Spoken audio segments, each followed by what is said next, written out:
అవమానించాం, మమ్మల్ని క్షమించండి, యావత్తు స్త్రీ జాతి క్షమించండి. నేను చూశాను నా కళ్ళతో ఆడాళ్ళు పడిన యాతన. ఆడదాని నీకెందుకు లోపలికి పో, పెడబుద్ధులు ఉంటాయి మీకు, ఆడదాన్ని నమ్మద్దు అని పుస్తకాల్లో రాసి ప్రచారం చేశారండి. అది నా జాతి చేసిందమ్మా, నా పండితులే చేశారు, నా గ్రంథాలే చేశాయి. అందుకని నేను క్షమాపణ కోరుతున్నా, శపించకండి మమ్మల్ని. ఈ మధ్య బ్రహ్మానందం గారి మీద విపరీతమైన ట్రోలింగ్ జరుగుతూ ఉంది. అసలు ఎందుకు అలా జరుగుతుంది ఏంటి అసలు అంటే, ఒక కార్యక్రమంలో సావిత్రిబాయి పూలే గారి యొక్క ఆ కార్యక్రమం జరుగుతుంది. అక్కడ చాలామందిని వక్తలుగా పిలిచారు, చాలామంది అతిథులు పిలిచారు, బ్రహ్మానందం గారిని కూడా పిలిచారు. అక్కడికి వెళ్ళి బ్రహ్మానందం గారు స్త్రీ అభ్యుదయం వాటి గురించి కొన్ని మాటలు మాట్లాడారు. ఆ మాటలు ఒకసారి మీరు చూడండి, నేను పెడుతున్నాను. ముఖ్యంగా స్త్రీల యొక్క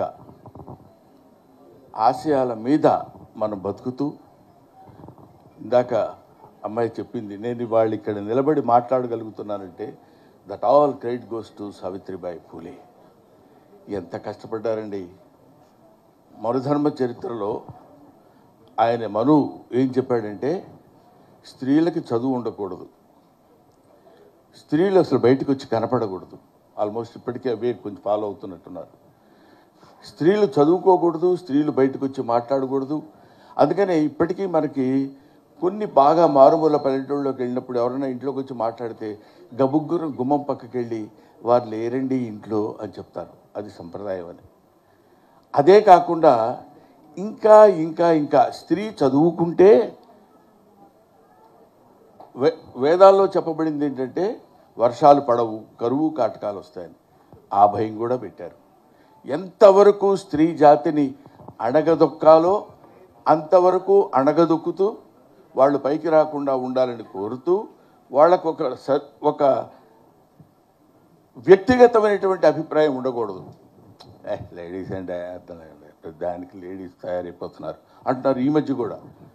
అదేంటి లేడీస్ అసలు మనుషులు కాదా, వాళ్ళు తయారవ్వకూడదా? అందుకని ఇంకా భయంకరమైనటువంటి ఆచారాలు కూడా చిన్నప్పుడు మాకంటే ముందు తరం వాళ్ళ దగ్గర సతీ సహగమనం. భర్త చచ్చిపోతే భార్యని చితులకు తోసేవాళ్ళు.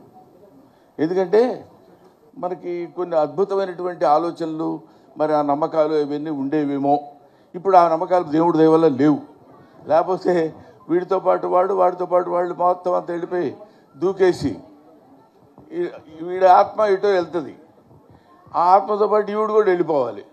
ఇద్దరికి కొంచెం ఇబ్బందికరమైన పరిస్థితి అది. ఈ జన్మతో దీన్ని వదిలించుకుందామని వాడు అనుకుంటే కుదరదు, వీడి జన్మకి వీడు లేకుండా ఉంటాడనుకుంటే అది కుదరదు.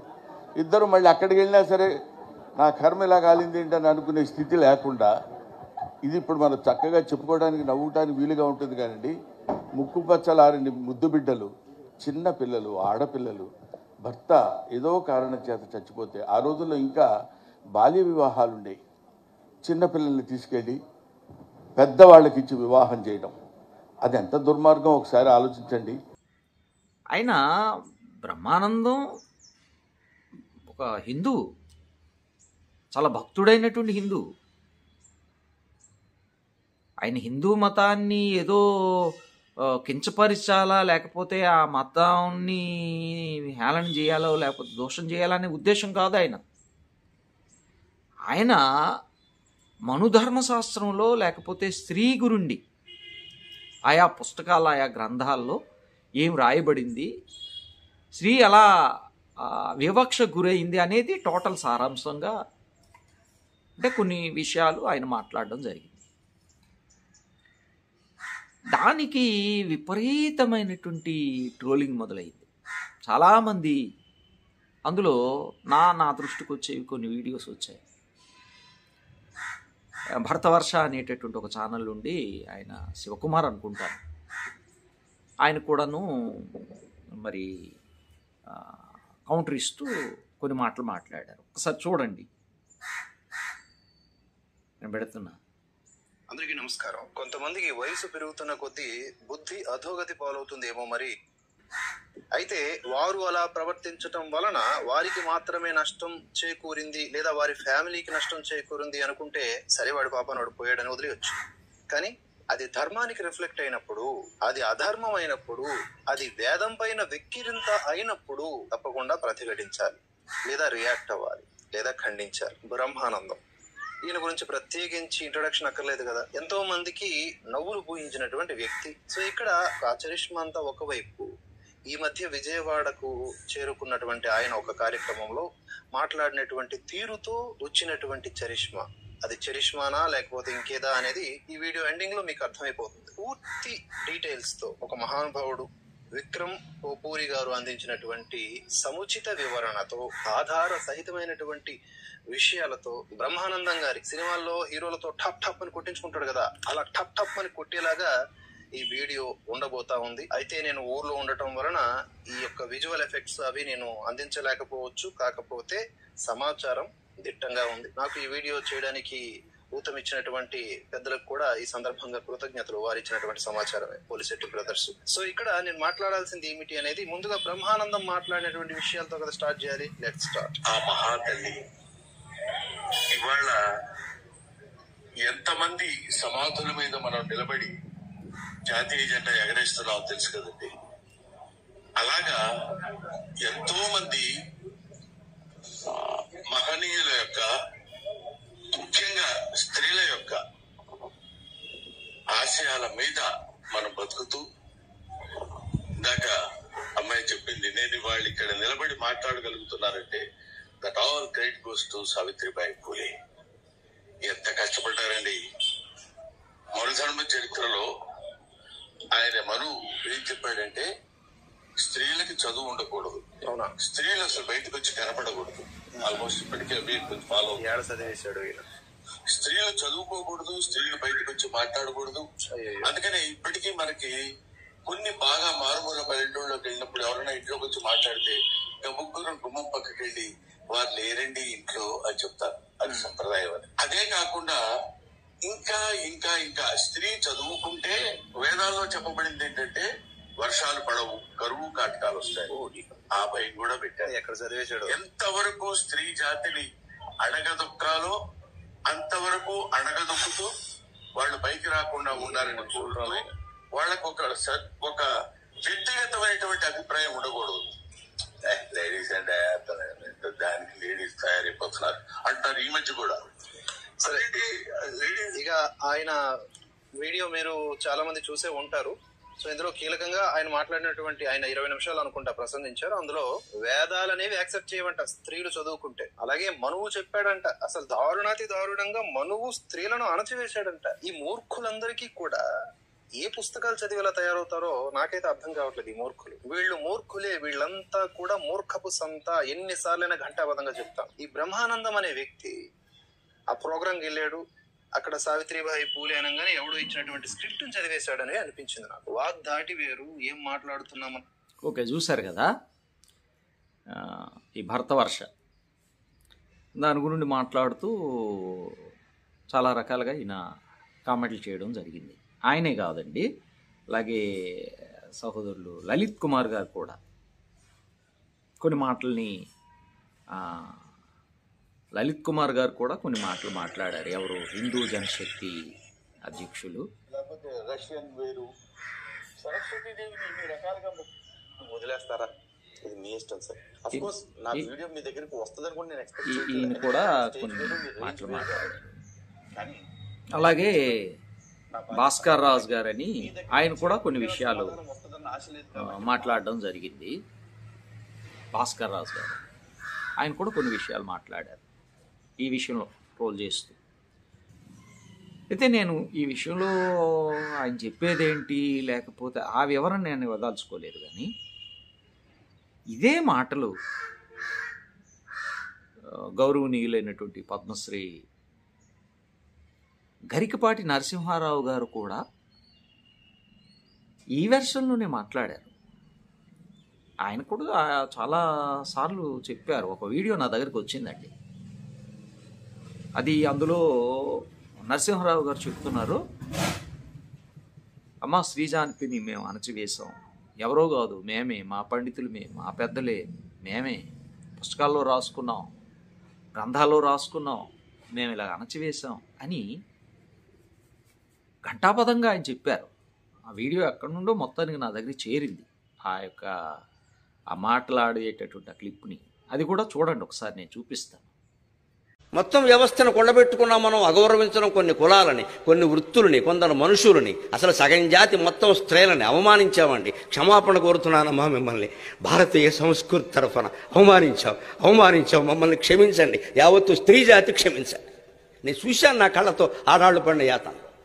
ఆడదాని నీకెందుకు లోపలికి పో, పెడబుద్ధులు ఉంటాయి మీకు, ఆడదాన్ని నమ్మద్దు అని పుస్తకాల్లో రాసి ప్రచారం చేశారండి. మరి ఏడిపించుకు తిన్నారే, జుట్టెట్టు కొట్టారే, ఆడపిల్లల కంటే చంపేసినంత పనిచేశారే. అది నా జాతి చేసిందమ్మా, నా పండితులే చేశారు, నా గ్రంథాలే చేశాయి. అందుకని నేను క్షమాపణ కోరుతున్నా, శపించకండి మమ్మల్ని. సీతాదేవిని కూడా ఆక్షేపించిన దుర్మార్గుడు మగవాడేనమ్మా, ఆడది కాదు. ఇన్ని అన్యాయాలు నిమ్న వర్గాల వారికి, బలహీన కులాల వారికి, స్త్రీలకి చేసేసి ఈవేళ మా మతంలో ఉండండి, మా మతంలో ఉండండి కాళ్ళెట్టుకుంటే ఎవడుంటాడండి? సరిగ్గా ఉంటే ఉంటారు అందరూ కూడా. చూశారు కదా, ఇది నాకు తెలిసి ఒక సంవత్సరం క్రితం నుండి ఈ వీడియో క్రితం నా దగ్గరకు వచ్చింది. మరి ఆ రోజు గరికపాటి నరసింహారావు గారు మాట్లాడుతున్నప్పుడు ఆ రోజు మీరెవ్వరూ స్పందించలేదు, మీరెవ్వరూ మాట్లాడలేదు. మా పుస్తకాలే రాశాయి, మా గ్రంథాలే రాశాయి, మేమే రాసుకున్నాం, మేమే అణచిపేశామమ్మా, మమ్మల్ని క్షమించండి, యావత్ స్త్రీజాతి మమ్మల్ని మన్నించండి అని అంటున్నప్పుడు, మా పుస్తకాలే చేశాయని అన్నప్పుడు భరతవర్ష గారు అప్పుడు ఎటు వెళ్ళారు? ఒకవేళ ఈ వీడియో కానీ భరతవర్ష గారి దగ్గరికి చేరలేదా? భరతవర్ష అంటే శివకుమార్, లేకపోతే లలిత్ కుమార్ గారి దగ్గరికి చేరలేదా? లేకపోతే భాస్కర్ రాజు గారి దగ్గరికి చేరలేదా? లేకపోతే చేరిన హిందుత్వాన్ని గురించి మాట్లాడుతున్నటువంటి వ్యక్తి కానీ కాబట్టి మేము ఇది మాట్లాడకూడదు, గుప్సప్గా ఉండిపోవాలని ఊరుకుండిపోయారా? బ్రహ్మానందం గారు మరి ఈరోజు మాట్లాడుతున్నప్పుడు, ఈరోజు ప్రస్తావిస్తూ, ఈరోజు దాన్ని గురించి కామెంట్ చేస్తూ, దానికి కౌంటర్లు చేస్తూ ఉన్నటువంటి మీరు, గరికపాటి నరసింహారావు గారు ఆ రోజు మాట్లాడుతున్నప్పుడు మీరు ఎందుకు మాట్లాడలేదండి? అంటే ఎదుటివాడు పరపక్షంలో ఉన్నవాడైతే ఒక నీతి, ఒక న్యాయం, ఒక ధర్మం, మీ పక్షంలో ఉన్నోడైతే ఒక నీతి, ఒక న్యాయం, ఒక ధర్మం ఉంటుందా?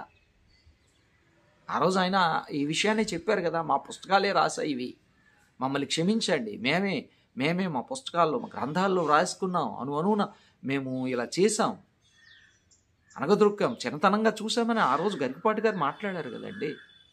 మరి ఆ రోజు ఎక్కడికి వెళ్ళారు మీరు? ఆ రోజు ఎటు మీరు ఇదైపోయారు? కమ్మీగా మారిపోయినటువంటి బ్రహ్మి టైటిల్స్, ఇంకా కమ్యూనిస్ట్గా మారిపోయాడా? ఈరోజు అతని ఏ సమాజాన్ని చూశాడో, ఆయనకి ఏం అర్థమైందో, ఆయన ఒక తెలుగు లెక్చరర్ కదా, ఆయన ఒక లెక్చరర్ కదా. ఈ సమాజాన్ని అతను చూసిన మేరకు అతనికి ఎలాగ అర్థమైందో, అతను చదువుకున్న మేరకు అతనికి ఎలాగ అర్థమైందో అతని భావాన్ని చెప్పాడు. కమ్యూనిస్ట్గా మారిపోయాడు, వీళ్ళందరికీ దేవుడి గురించి తెలియదు, వీళ్ళందరూ మూర్ఖులు అంటున్నారే మీరు. మరి ఆ రోజు గరికపాటి గారు మాట్లాడేటప్పుడు మీరు ఏమి మాట్లాడలేదండి. మీరు ఆయన ఒకవేళ ఆ గరికపాటి గారు మాట్లాడేటటువంటిది ఆ వీడియో మీ దగ్గరికి ఒకవేళ రాకపోతే కనుక ఈరోజు మీరు చూశారు కదా, మరి దేవుడి గురించి మీరు మాట్లాడండి, మీరు స్పందన తెలియజేయండి. కాబట్టి ఎదుటోడు పరాయో ఇదైతే ఒకలాగా, మరి గరికపాటి గారిని ఇచ్చేసేటటువంటి ఇది మీకు లేదా? దాన్ని ఆ రోజు మీరు ఖండించలేదే. గరికపాటి గారనే కాదండి, చాలామంది హిందుత్వవాదులు కూడాను ఈ వాస్తవాన్ని చెప్పారు. మన ధర్మశాస్త్రంలో ఇలా రాయబడింది, ఇలా ఇది ఇచ్చేయబడింది అని. మరి ఆ రోజుల్లో మీరేం చేశారండి? ఎక్కడికి వెళ్ళారండి? కాబట్టి ఇది కరెక్ట్ కాదు.